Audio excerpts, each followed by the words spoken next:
Shalom Bapak Ibu saudara yang terkasih dalam Tuhan. Minggu ini kita masuk dalam minggu 10 dalam minggu Komsel kita. Tema minggu ini adalah Jesus the way of life. Di dalam firman Tuhan dalam 1 Timotius 2 ayat 3 dan 4 dikatakan, itulah yang baik dan yang berkenan kepada Allah, juru selamat kita.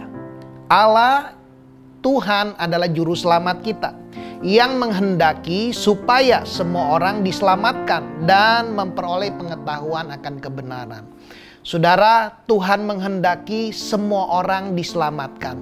Tuhan mau tidak ada seorang pun yang binasa. Kata diselamatkan di sini dalam bahasa aslinya adalah zozo, yang artinya dilepaskan. Tuhan mau kita dilepaskan dari belenggu-belenggu dosa. Kata diselamatkan artinya dilindungi. Tuhan mau melindungi kita dari yang jahat. Kata diselamatkan juga artinya disembuhkan. Artinya Tuhan mau menyembuhkan kita dari sakit penyakit. Baik sakit penyakit secara fisik maupun secara emosional. Dan kata diselamatkan di sini diartikan juga adalah dijadikan utuh dan dimampukan untuk melakukan hal-hal yang baik. Nah, dari Yohanes 3 dan Yohanes 4 yang kita baca dalam minggu-minggu ini, kita melihat bahwa Yesus secara intentional, dia rindu menyelamatkan. Nah, hal yang pertama yang saya mau sampaikan adalah setiap orang di dunia ini butuh diselamatkan. Tidak seorang pun manusia dapat menyelamatkan dirinya. Kita melihat Nikodemus, ya, adalah gambaran orang yang baik, orang yang punya status. Mungkin dia juga orang yang kaya dan orang yang juga rohaniawan. Dia pemimpin agama Yahudi.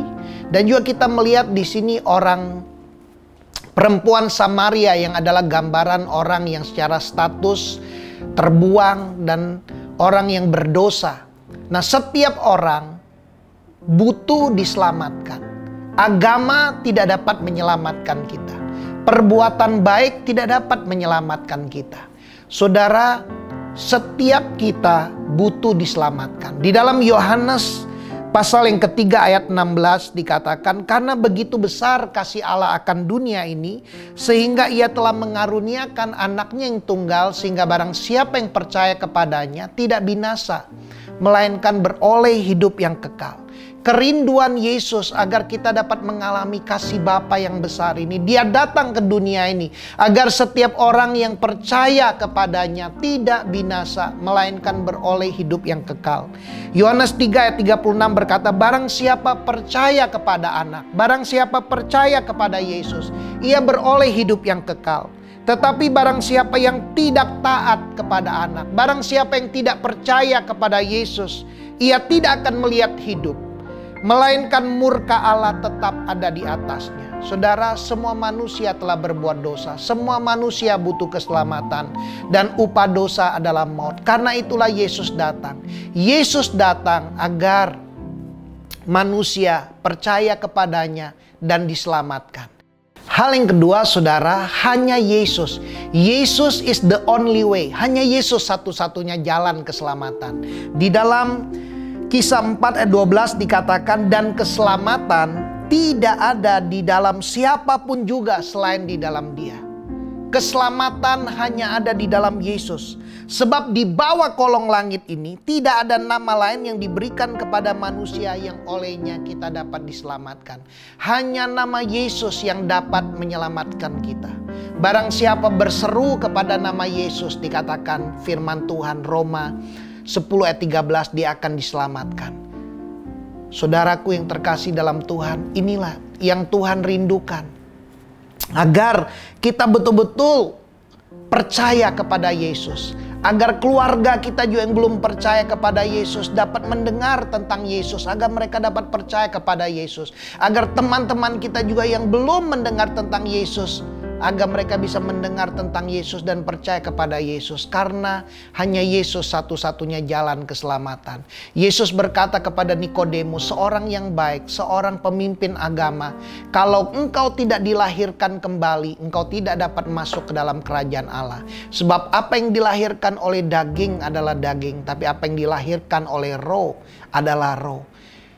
Saudaraku, Firman Tuhan adalah roh dan hidup. Ketika kita percaya kepada Yesus, barang siapa percaya di hati dia dibenarkan. Barang siapa mengaku di mulut dia diselamatkan.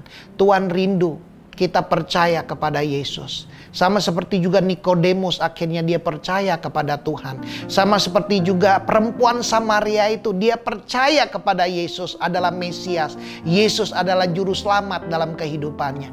Hal yang ketiga, buat setiap kita yang sudah percaya, kita yang sudah mendengar tentang Yesus, bahwa Yesus adalah juru selamat, dan kita yang sudah percaya, apa yang perlu kita lakukan? Tuhan mau kita menjadi saksinya. Tuhan mau kita menyaksikan perjumpaan kita dengan Tuhan. Kita melihat di dalam Kisah 4 ayat 39, dituliskan, dan banyak orang Samaria dari kota itu telah menjadi percaya kepada Yesus karena perkataan perempuan itu. Yang bersaksi, ia mengatakan kepadaku segala sesuatu yang telah kuperbuat. Wanita ini sederhana ketika dia mengalami perjumpaan dengan Yesus. Ketika dia merasakan kasih Yesus dalam hidupnya, bahwa Yesus menerima dia, Yesus mengampuni kehidupannya. Dia mulai bercerita, dia mulai bersaksi. Ada seorang yang memberitahukan segala hal yang jahat yang telah aku perbuat di masa lalu. Dan orang-orang Samaria itu menjadi percaya. Dikatakan di ayat yang 41 dan 42. Dan lebih banyak lagi orang yang menjadi percaya karena perkataan Yesus.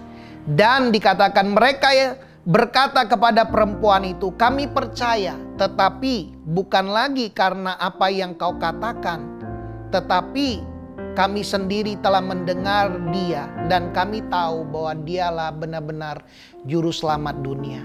Saudara, berapa banyak kita yang rindu agar keluarga kita yang belum mengenal Tuhan, rekan-rekan kita, teman-teman kita, mungkin teman kantor kita, tetangga kita yang belum kenal Yesus, agar mereka benar-benar tahu bahwa Yesus adalah juru selamat dunia.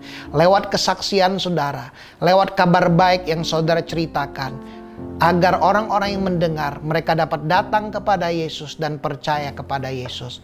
Hari ini saudara, ada beberapa hal yang perlu kita diskusikan. Yang pertama, coba renungkan, siapa orang-orang di tengah keluargamu atau teman-temanmu yang belum mengenal Tuhan. Tuliskan nama mereka. Ambil waktu nanti saudara berdoa buat mereka di dalam kelompok-kelompok, di dalam komsel saudara. Dan hal yang kedua saudara, rencanakan kapan saudara mau memberitakan kabar baik, kapan saudara mau bersaksi kepada mereka. Sama seperti Yesus, dia secara intentional, harusnya ada jalan yang lebih cepat. Tetapi Yesus sengaja berjalan melewati Samaria karena Yesus rindu untuk berjumpa dengan wanita ini. Dan lewat wanita ini, ada banyak orang-orang Samaria yang mengenal Yesus adalah juru selamat dunia. Saudara, kita perlu merencanakan kapan kita mau menyaksikan kabar baik kepada orang-orang yang sudah tadi kita doakan. Tuhan Yesus memberkati.